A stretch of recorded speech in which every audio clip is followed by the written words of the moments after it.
मनुष्य की नीयत खराब कब होती है? चाहे कोई कितना ही सगा हो, इन तीन चीजों को सदैव छुपा कर रखना चाहिए, वरना किसी की भी नीयत खराब हो सकती है।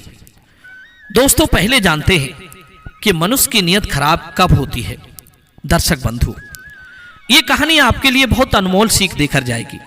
अगर आपने इसे ध्यानपूर्वक समझ लिया तो विश्वास मानिए, कभी किसी की नीयत खराब नहीं होगी और आप भी दूसरों के प्रपंच से बचे रहोगे। और आप ये भी समझ जाएंगे कि हमें किन किन बातों को गुप्त रखना चाहिए। तो चलिए पहले कहानी सुनते हैं, उसके बाद इन विषयों पर बात करते हैं। दर्शक बंधु, किसी नगर में एक सेठ और सेठानी रहते थे। सेठ पहले तो बहुत मालदार था, बहुत पैसे वाला था। उसके पास लाखों का व्यापार होता था, किसी बात की कोई कमी नहीं थी। लेकिन कहते हैं समय बदलते देर नहीं लगती। समय कब किस समय किस करवट बैठ जाए ये कोई नहीं जानता। राजा से रंक बनते देर नहीं लगती है, उसी तरह रंक से राजा बनते भी देर नहीं लगती है। कहते हैं माया, छाया और काया ये कभी स्थिर नहीं रहते। ऐसे ही एक दिन सेठ पर भी बुरा वक्त आ जाता है। सेठ के व्यापार में काफी घाटा पड़ जाता है। करोड़ों की संपत्ति का मालिक सेठ दूसरों का कर्जदार बन जाता है। मित्रों, वो सेठ एकदम से कंगाल बन जाता है। और ये तो आप जानते ही हैं कि बनी के सब साथी होते हैं, बिगड़ी का कोई नहीं होता। सारे रिश्ते नाते धन के ही होते हैं। धन छीड़ होते ही सगे अपने भी पराये हो जाते हैं। धनहीन होने पर सगे रिश्तेदार, भाई बंधु भी अपनी पहचान छुपाने लगते हैं। निर्धन व्यक्ति अगर कहीं परोपकार की भावना से जाता भी है, कुछ देने की भावना से जाता है, तो भी लोग यही समझते हैं कि ये कुछ न कुछ मांगने ही आया होगा। कहते हैं गरीबी देहधारियों के लिए सबसे बड़ा अपमानकारी दुख है। मित्रों, अचानक से जब सेठ के ऊपर कंगाली आ जाती है तो सेठ बड़ा दुखी रहने लगा। अड़ोस पड़ोस के गांव और रिश्तेदारी में सबको पता चल जाता है कि सेठ बड़ा गरीब हो गया है। इतना गरीब हो गया है कि उसके घर में स्वयं के खाने के लिए भी कुछ नहीं बचा है। मित्रों, एक बात तो सच है, अगर कोई धनवान आदमी, कोई इज्जतदार आदमी एकदम से इस स्थिति को पहुंच जाए तो फिर उसे समाज के सामने आने में बड़ी लज्जा मालूम होती है। अगर वो छोटा मोटा काम करके अपना पेट पालना भी चाहे तो लोग उसे करने नहीं देते हैं, टोक देते हैं। सेठ की हालत भी बहुत बद से बदतर हो गई थी। कर्ज लेने वाले, कर्ज मांगने वाले उसे बहुत तंग किया करते थे। आए दिन कोई ना कोई उसके द्वार पर खड़ा रहता था कि सेठ जी, आपने हमसे पैसा उधार लिया था, उसे चुकता क्यों नहीं कर रहे हो? एक दिन सेठ ने अपनी पत्नी से कहा कि भाग्यवान, आजकल अपना पैसा मांगने वालों में हमें बहुत तंग कर रखा है। कुछ समझ नहीं आ रहा है कि अब हम क्या करें, उनका पैसा कहां से चुकाएं। ऊपर से हमारे खुद के खर्च के लिए भी हमारे पास धन नहीं है। ना हो तो चलो कुछ दिन के लिए तुम्हारे मायके चलते हैं। अगर वे कुछ मदद कर देंगे तो हम फिर से अपना कोई छोटा मोटा काम शुरू कर लेंगे। आखिर मुश्किल वक्त में रिश्तेदार ही तो काम आते हैं। मित्रों, सेठ की ससुराल वहां से लगभग 4 कोस की दूरी पर थी। सेठ की पत्नी ने भी कहा कि चलो, मेरे पिता और भाइयों से कुछ मदद मिल जाएगी तो हम कोई ना कोई काम धंधा शुरू कर लेंगे। अब तो वो सेठ अपनी स्त्री को साथ लेकर एक पहर के बीत जाने पर घर से चल देता है। सेठ बड़ा ही स्वाभिमानी था। जैसे ही वो अपने ससुराल के निकट पहुंचा तो गांव से बाहर ही एक कुएं के किनारे पर बैठकर उसने अपनी पत्नी से सलाह की और कहा कि प्रिय, हम ससुराल तो जा रहे हैं, लेकिन मेरा मन नहीं कर रहा है कि मैं वहां जाऊं। अभी तक तो लोग हमसे मांगने आते थे, मैं लोगों की मदद करता था, अब मुझे किसी के द्वार पर हाथ फैलाने पड़ रहे हैं। मित्रों, सेठ बड़ा विस्मय में था। सोच रहा था कि अगर उन्होंने मेरी मदद ना की और यदि मना कर दिया तो मैं भी और भी ज्यादा गिलानी से मर जाऊंगा। कहते हैं ये समाज घर से खाकर जो आता है उसी को खाने को पूछता है। जिसका पेट पहले से ही भरा है लोग उसी को आमंत्रित करते हैं। भूखे लाचार लोगों को कोई नहीं पूछता इसीलिए तुम एक काम करो, मैं तब तक यहीं पर बैठा हूं। पहले तुम अपने पिता और भाइयों के घर जाओ। अगर वे तुम्हें देखकर खूब खुश हो जाएं, तुम्हारा खूब आदर सत्कार करें, तब तुम मुझे आकर यहां से बुला ले जाना। तब तक मैं इसी जगह पर बैठा रहूंगा। अगर वे तुम्हारा कुछ भी सत्कार ना करें, तब तुम खड़े खड़े वहां से लौट आना। फिर हम यहीं से अपने घर वापस लौट चलेंगे। किस्मत में जो लिखी होगी फिर उसे भोगना ही पड़ेगा। सेठ ने अपनी पत्नी से ऐसा विचार करके उसे उसके मायके में भेज दिया और स्वयं उसी कुएं पर बैठकर उसके आने का इंतजार करने लगा। सेठ की पत्नी अपने पति को गांव से बाहर रोककर अपने मायके में जाती है और जाकर द्वार पर खड़ी हो जाती है। उसके भाइयों ने और भाभियों ने देखा कि हमारी बहन और ननद हमारे घर आई है, तो उसे देखकर वे सोचने लगे, अरे ये तो भिखारिन हो चुकी है, इसका पति अब तो बहुत कंगाल हो गया है। कर्ज मांगने वाले दिन रात इन्हें परेशान करते रहते हैं, इसलिए जरूर ये कुछ न कुछ हमसे मांगने ही आई होगी। मित्रों कहते हैं, निर्धन मनुष्य से सभी लोग अपनी पहचान छुपाते हैं। मैंने पहले ही कहा है कि अगर मन में कुछ देने का भाव भी आ जाए तो भी लोग यही सोचते हैं कि ये मांगने आया होगा। सेठ की पत्नी अपने मायके में आंगन में काफी देर तक खड़ी रही। किसी ने उसका सत्कार करना तो दूर, उसे बैठने तक को नहीं पूछा। कुछ देर के बाद वो वहां से वापस चली जाती है। जहां उसका पति था वहां इंतजार कर रहा था। उसने अपने पति को जाकर सारा हाल बताया कि मेरे भैया और भाभियों ने मुझे देखकर मेरा सत्कार करना तो दूर, मुझसे बैठने तक को नहीं कहा। सेठ ने कहा, प्रिय, अब हमारा जाना उनके घर उचित नहीं है। भलाई इसी में है कि हम दोनों को अब यहीं से अपने घर वापस लौट चलना चाहिए। जो किस्मत में लिखा होगा उसी के सहारे हम अपना समय काट लेंगे। मित्रों, ऐसा विचार करके सेठ और सेठ की पत्नी वहां से वापस अपने गांव की ओर लौटने लगते हैं। दर्शक बंधु, चलते चलते जब वे अपने गांव के समीप पहुंच गए, उस समय पैदल का ही रास्ता था। सेठ की स्त्री उस समय चलने की स्थिति में नहीं थी क्योंकि वो गर्भवती थी। मित्रों, हुआ क्या, चलते चलते सेठ की स्त्री रास्ते में गिर पड़ती है क्योंकि अब उसके प्रसव काल का समय नजदीक आ गया था। उसने तुरंत अपने पति से कहा कि मुझको उठाकर रास्ते से किनारे के खेत में ले चलो। मित्रों, सेठ अपनी पत्नी को उठाता है और वहीं पास में एक बाजरे का खेत था, उसमें ले जाता है। बाजरे के खेत में जाकर सेठ की पत्नी ने एक लड़के को जन्म दिया। मित्रों, थोड़ी देर के बाद में जब सेठ की पत्नी होश में आती है, तब उसने अपने पति से कहा कि बच्चे को साफ करके तुम मेरी गोद में दे दो और इस जेर को, गंदे रक्त को एक कपड़े में बांधकर खेत में जाकर गाड़ दो। मित्रों, सेठ ने वही किया। उस गंदगी को एक कपड़े में बांधकर उसी खेत में गाड़ने के लिए गड्ढा खोदने लगा। गड्ढा अभी थोड़ा सा ही खुदा था कि इतने में उसने क्या देखा, उसमें से एक सोने चांदी की असरफियों से भरी हुई एक हांडी निकल आती है। उस हांडी को लेकर खुशी खुशी सेठ अपनी स्त्री के पास आता है और अपनी पत्नी को बताता है, प्रिय, परमात्मा ने हमारा सारा दुख दूर कर दिया है। इस बालक के जन्म के साथ ही भगवान ने हमें खूब सारी दौलत भी दे दी है। किसी ने सच कहा है, जब भगवान किसी को जन्म देता है तो उसके रहने खाने का भी इंतजाम पहले से कर देता है। उस हांडी को देखकर सेठ की स्त्री भी बड़ी खुश हो जाती है क्योंकि दोस्तों, वो हांडी सोने की असरफियों से भरी हुई थी। सेठ की स्त्री ने कहा कि स्वामी, अब आप मुझे जल्दी घर ले चलो। दर्शक बंधुओं, खुशी खुशी सेठ अपनी स्त्री को साथ लेकर अपने घर आता है। उनके आने जाने के हाल को किसी अड़ोसी पड़ोसी ने भी नहीं जाना था क्योंकि उस समय रात्रि थी। आज उस कंगाल सेठ की किस्मत फिर से फलित हो चुकी थी। मित्रों, 10-5 दिनों में सेठ ने अपना सारा कर्जा उतार दिया और बचे हुए धन से अपना व्यापार फिर से शुरू कर दिया।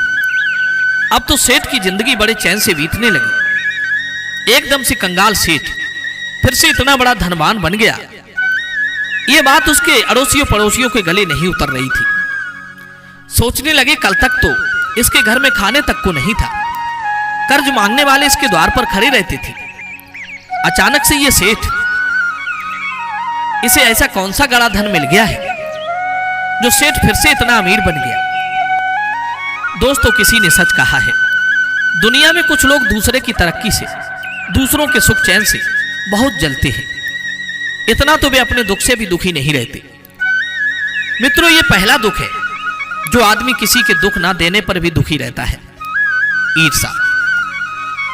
दूसरों की तरक्की से दुखी तो होते हैं, लेकिन उससे सीख कुछ नहीं लेते। सेठ का खुशहाल जीवन अब पड़ोसियों को रास नहीं आ रहा था। एक पड़ोसी की स्त्री सेठ के घर जाकर सेठ की स्त्री से पूछती है कि बहन, समझ में नहीं आ रहा है कि तुम अचानक से फिर से इतनी खुशहाल कैसे हो गई। देखो ना, तुम्हारा सारा कर्जा भी उतर गया है, फिर से लाखों का व्यापार चलने लगा है। मित्रों, पड़ोसन मीठी मीठी बातें करके उस रहस्य को जानना चाहती थी कि सेठ फिर से इतना धनवान कैसे बन गया। सेठ की पत्नी बड़ी भोली भाली और सीधी सादी थी। उसने पड़ोसन को जैसे जैसे धन मिला था वो सारी बात बता दी। पड़ोसन ये सुनकर अपने घर जाती है और अपने पति को सारी बात बताती है। सेठ को धन मिलने की बात सुनकर पड़ोसी के पेट में पानी हो जाता है। पड़ोसी बड़ा जमींदार था। जिस खेत में सेठ को धन मिला था वो खेत इसी पड़ोसी का था। मित्रों, उस जमींदार पड़ोसी की नीयत खराब हो जाती है। कहने लगा, वो तो खेत हमारा था जिसमें से उसे धन मिला है, उस धन पर तो हमारा अधिकार होना चाहिए। मैं उस सेठ से अपना धन वापस लूंगा। पड़ोसी ने क्या किया, जाकर राजा के दरबार में सेठ पर मुकदमा कर दिया। कहने लगा, महाराज, फला सेठ को हमारे खेत में गड़ा हुआ धन मिला है। वो धन हमारे दादा ने खेत में गाड़ दिया था। जब धन हमारे दादा का है तो फिर उस धन पर हमारा अधिकार होना चाहिए। सेठ से वो सारा धन हमें वापस मिलना चाहिए। मित्रों, अब तो राजा ने उस सेठ को दरबार में बुलाया और उससे पूछा कि हे सेठ, सच सच बताना कि तुम इस व्यक्ति के खेत से गड़ा धन निकाल कर लाए हो। यह आदमी कह रहा है कि धन मेरे दादा का है। सेठ ने कहा, जी हुजूर, मुझे इसके खेत में गड़ा हुआ धन मिला है। तब सेठ ने अपनी पूरी कहानी राजा के सामने बयान की कि महाराज, इसके खेत में मेरी पत्नी ने एक बेटे को जन्म दिया। इस दौरान मुझे बहुत सा गड़ा हुआ धन मिल गया। मित्रों, सेठ की पूरी कहानी सुनकर राजा समझ गया कि धन का नाम सुनकर सेठ के पड़ोसी की नीयत खराब हो चुकी है। काफी सोच विचार के बाद राजा इस नतीजे पर पहुंचता है कि धन तो सेठ को मिला है, तो उस धन पर अधिकार सेठ का ही होना चाहिए। क्योंकि अगर इसके दादा को इसको धन देना होता तो वे पहले ही दे जाते, उस जमीन में गाड़कर क्यों जाते। और इसका धन होता, इसकी भाग्य में होता, तो इसको अब तक मिल चुका होता। जब इसके खेत में गड़ा था तो अब तक इसने क्यों नहीं निकाला। दोस्तों, राजा ने अपना हुक्म सुनाया कि हे जमींदार, इस बात में कोई दोहराए नहीं कि वो धन तुम्हारे दादा का है, परंतु अब तुम्हारे दादा इस सेठ के घर में बच्चा बनकर पैदा हुए हैं। जब तक वो नहीं जन्मे थे तब तक सेठ को धन भी नहीं मिला था। उसके जन्मते ही सेठ को वो धन मिल गया है। अब जितना धन सेठ ने खर्च कर दिया, अपना कर्ज चुका दिया, सो कर दिया। बाकी का जो धन बचा उस धन को अदालत में जमा करवा दिया जाएगा। जब ये बच्चा बड़ा हो जाएगा तब ये सारा धन उसको दे दिया जाएगा। यानी कि तुम्हारे दादा का धन तुम्हारे दादा को सौंप दिया जाएगा। तुमने जो ये कहा था कि वो धन मेरे दादा का है, सो तुम्हारे दादा इस सेठ के घर पुत्र बनकर पैदा हुए हैं और पैदा होते ही उन्होंने अपना धन जमीन से निकाल लिया। इसमें तुम्हें कोई आपत्ति नहीं होनी चाहिए। अब दादा पर भी तुम्हारा कुछ अधिकार तो बनता ही है, क्योंकि तुम्हारे दादा अभी बालक रूप में हैं। जब तक ये सयाने नहीं हो जाते तब तक तुम्हें भी अपने दादा के पालन पोषण के लिए 5 रुपए हर महीने इस सेठ को देने होंगे, क्योंकि तुम्हारे दादा पर तुम्हारा पूरा हक है और तुम्हारे दादा का भी तुम पर पूरा हक है। राजा का फैसला सुनकर पड़ोसी जमींदार भी सन्न रह गया। सोचने लगा, ये क्या, मेरा धन मुझे मिलने की बजाय मुझे 5 रुपए महीने उल्टा इस सेठ को देने पड़ेंगे। लगता है मैंने धन देखकर नीयत खराब की थी। ये उसी का नतीजा है। मित्रों, वो जमींदार वहां से अपना सा मुंह लेकर लौट गया और हर महीने 5 रुपए उस सेठ को देने पड़ते थे। दर्शक बंधु, इसीलिए कहते हैं नियत खराब मत करो। इसी से संबंधित मैं आपको एक वाकया और सुनाता हूं। किसी गांव से एक बुढ़िया अपनी जवान बेटी के साथ दूसरे गांव जा रही थी। रास्ते में चलते चलते उसकी लड़की बहुत थक गई थी। तब वो बुढ़िया अपनी लड़की के साथ सड़क किनारे बैठकर सुस्ताने लगती है। तभी वहां से एक घुड़सवार गुजरता है। बुढ़िया ने उस घुड़सवार से कहा, बेटा, मेरी लड़की को तू थोड़ी दूर तक अपने पीछे घोड़े पर सवार कर ले। ये बेचारी बहुत थक गई है, इससे चला नहीं जा रहा है। आगे जाकर तू इसे उतार देना, मैं तब तक पीछे पीछे आ रही हूं। मित्रों, उस समय घोड़े वाले ने यह कहकर मना कर दिया कि मैं दूसरे की लड़की को अपने घोड़े पर नहीं बैठा सकता। इतना कहकर वो सवार आगे को चला जाता है। लगभग 1 मील तक पहुंच गया होगा। तब उसके मन में विचार आता है कि ऐसी सुंदर जवान स्त्री को मैंने घोड़े पर बैठाने से इनकार कर दिया। मैं भी कितना मूर्ख हूं। अगर मैं उसे बैठा लाता तो वो बुढ़िया मुझे कौन सा देख रही थी और कौन सा वो मुझे भागकर पकड़ सकती थी। मैं उसकी बेटी को लेकर अपने घर चला जाता और उसे अपनी पत्नी बना लेता। मित्रों, अब तो उस घुड़सवार के मन में उस लड़की को लेकर पाप बन जाता है। कहने का मतलब, लड़की के बारे में सोचकर उसकी नीयत खराब हो जाती है। घुड़सवार ने फौरन वहीं पर अपना घोड़ा रोक लिया और सोचा कि वो बुढ़िया अपनी लड़की को लेकर जब आ जाएगी तो मैं उसे घोड़े पर बैठा लूंगा। दर्शक बंधु, उधर उसी समय उस बुढ़िया के मन में भी विचार चलने लगता है। बुढ़िया मन में सोचती है कि अच्छा हुआ जो उसने मेरी बेटी को घोड़े पर नहीं बैठाया। मैं भी कितनी पागल थी जो उस अनजान राहगीर के साथ उसके घोड़े पर अपनी बेटी को बैठा रही थी। पता नहीं वो कौन था, कहां का था। अगर वो मेरी बेटी को लिए चला जाता तो मैं क्या कर लेती। मित्रों, यही सब बातें सोचते सोचते बुढ़िया अपनी बेटी के साथ आगे बढ़ती जा रही थी। रास्ते में वही घुड़सवार खड़ा मिल जाता है। घुड़सवार कहने लगा, मां, मुझे क्षमा करना। मेरे मना करने के बाद में मुझे बड़ा अफसोस हुआ कि मैंने आपकी बेटी को ना बैठाकर अच्छा नहीं किया। अब तुम अपनी बेटी को मेरे घोड़े पर बैठा सकती हो। आगे जाकर मैं इसे छोड़ दूंगा। मित्रों, जब घुड़सवार ने यह कहा तो बुढ़िया कहने लगी, ना ना बेटा, अब वो पैदल ही चली जाएगी। उस समय मेरी बुद्धि मारी गई थी जो मैंने तुमसे अपनी बेटी को बैठाने के लिए कहा था। अब मुझे अकल आ गई है। जिसने तेरे कान में कहा था उसी ने मेरे कान में भी कह दिया। मैं किसी अजनबी परदेसी के साथ अपनी बेटी को घोड़े पर नहीं बैठा सकती। तुम जाओ और अपना काम करो। मित्रों, वो घुड़सवार बुढ़िया के मना करने पर वहां से अपना सा मुंह लेकर चला जाता है। दोस्तों, इन कहानियों से हमें यह सीख मिलती है कि हमें कभी किसी की चीज को देखकर कभी नियत खराब नहीं करना चाहिए। किसी के धन या स्त्री को देखकर उस पर ललचाना नहीं चाहिए। हमारे नियत खराब करने पर परमात्मा दूसरे के मन में भी संदेह का बीज डाल देता है।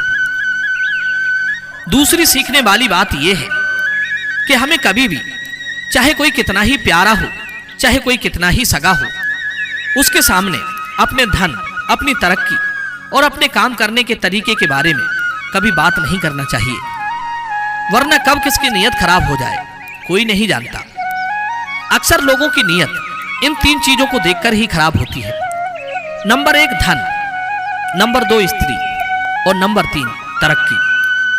इन तीनों चीजों के विषय में कभी किसी व्यक्ति को कोई बात ना बताएं। अक्सर इन्हें देखकर लोगों की नीयत खराब हो जाती है। हमेशा अपने घर की, मान अपमान की, पति पत्नी की, अपनी कमजोरी की और अपनी तरक्की की बातें कभी किसी अन्य व्यक्ति से नहीं कहनी चाहिए, क्योंकि कहते हैं लोगों की नीयत खराब होते देर नहीं लगती। दूसरी बात, अपना भेद बताकर किसी को ललचाने का मौका नहीं देना चाहिए। मान लीजिए अगर हमारे घर में कोई सुंदर और जवान स्त्री है और हम उसे किसी बाहर वाले व्यक्ति के साथ अकेला भेज देते हैं या उसे पुरुषों के मध्य अकेला जाने देते हैं या हम अपने कुछ मिलने वालों को अपने घर के अंदर बुलाकर लाते हैं, तो ऐसा करके हम दूसरों को मौका देते हैं कि आ बैल मुझे मार। तो दोस्तों, मैं उम्मीद करता हूं कि इस कहानी से आपने जरूर कुछ सीख ली होगी। तो चलिए मिलते हैं आपसे अगली कहानी में इसी तरह की एक और ज्ञानवर्धक चर्चा के साथ। आप सभी दर्शकों का बहुत बहुत धन्यवाद। जय श्री कृष्णा।